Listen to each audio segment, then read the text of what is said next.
Good morning, everyone. Welcome to my section. I really appreciate it. So did you have a good time during the conference, at this conference? Yeah. Really? Yeah.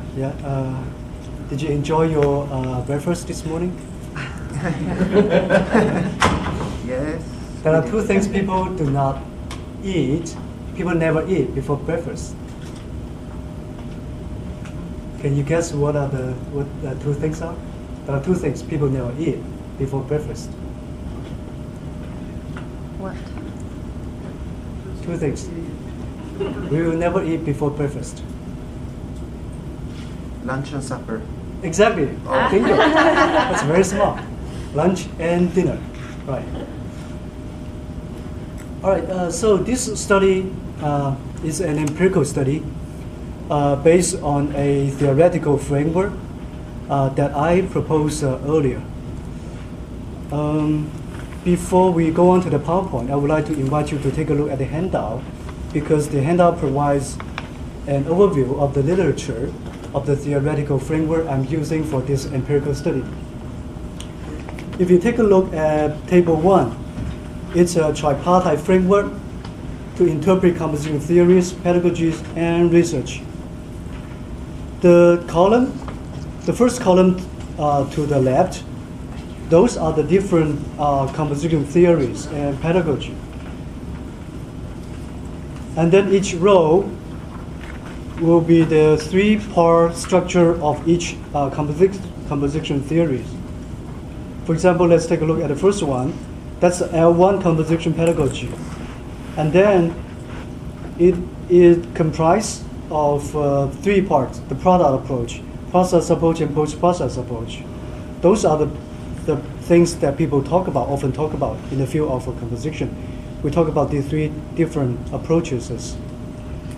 And then if you move to the second row, those are L1 composition theories, and then move down to the third row. Those will be the fundamental dimensions of second language writing, second language composition. And then the next one will be an alternative second language writing model that I proposed in 2008. And then after that will be a hypothetical notion that I proposed in the same article.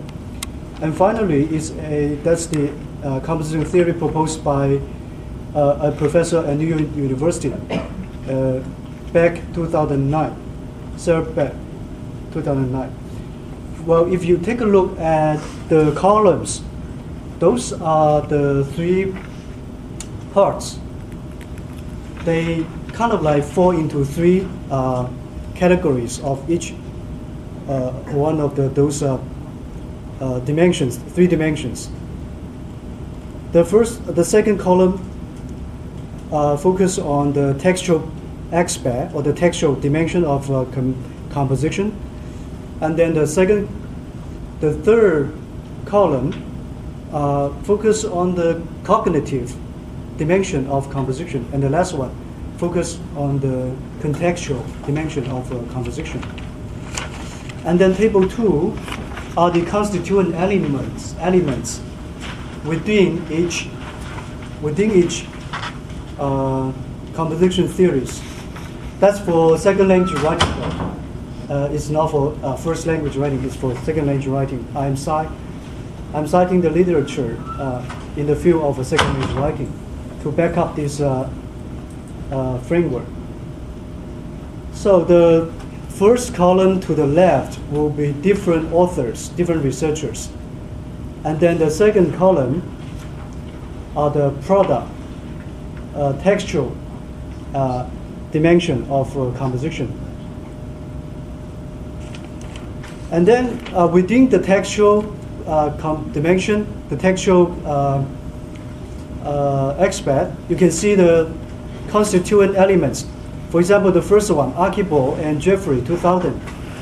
They talk about text analysis, error analysis, contrastive analysis, contrastive rhetoric. And all those are the constituent elements within the umbrella, under the umbrella of product. And then process, they have modeling cognitive operations, analyzing, composing strategies. And then under context, they have social construction.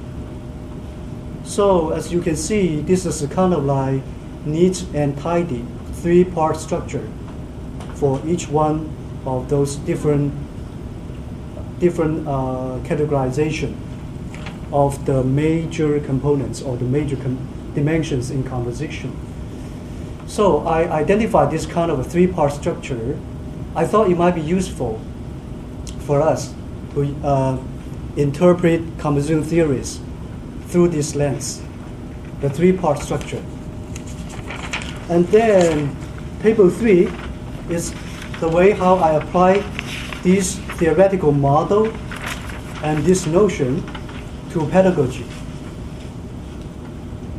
The first column to the left, under pedagogy, those are the guiding principles for pedagogy.